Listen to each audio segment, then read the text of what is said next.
While CI's out there nerding about maps, I can nerd out about physics, right? No, not the Antarctic seal, Alice. He's been scooching towards McMurdo. He's got a long ways to go. So I guess the professor that told you the E&M Newton's third law thing was the professor that filmed the seal. Okay, seriously though, back on physics. So, Newton's third law. You probably saw it in school as this. In other words, if the rocket is pushing thrust down, then the thrust must be pushing the rocket up. Or if you have two static charges, if Q2 repels Q1 with force F, then Q1 must also repel Q2 with force F. This is the electric force that both the particles feel, which are equal and opposite. The magnitude of this force is described by Coulombs law. Here, the subscript E represents electric. So far, it's been pretty straightforward. Now, let's set the charges in motion. For simplicity's sake, let's say that the two charges are moving with the same velocity v with directions perpendicular to each other. Since the charges are moving, they are producing magnetic fields as well. By the right-hand rule, if you place the thumb of your right hand in the direction of the velocity,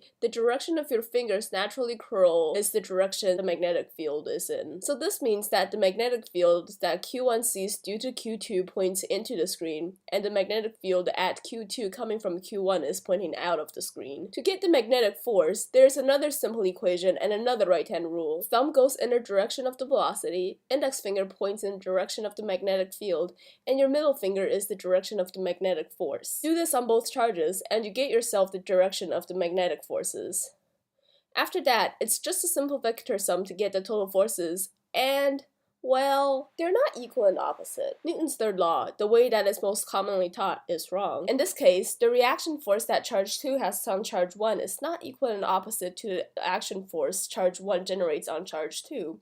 And I promise, I'm not deliberately trying to trick you here. In this isolated system, these are the only forces that exist. But there's a bigger underlying issue though. Since P equals mv and F equals ma, this means that P equals Ft. So, if the forces are not equal and opposite, for a given time, does this mean that this isolated system is gaining momentum? If so, how is it that momentum, and in turn energy, is not conserved for the system? Something has to be wrong here, but what? Well, that's it from me. I think I might be a little sick.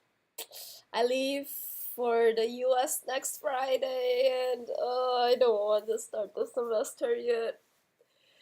But yeah, that was the end of break. So yeah, see you guys in Cleveland next week. Bye.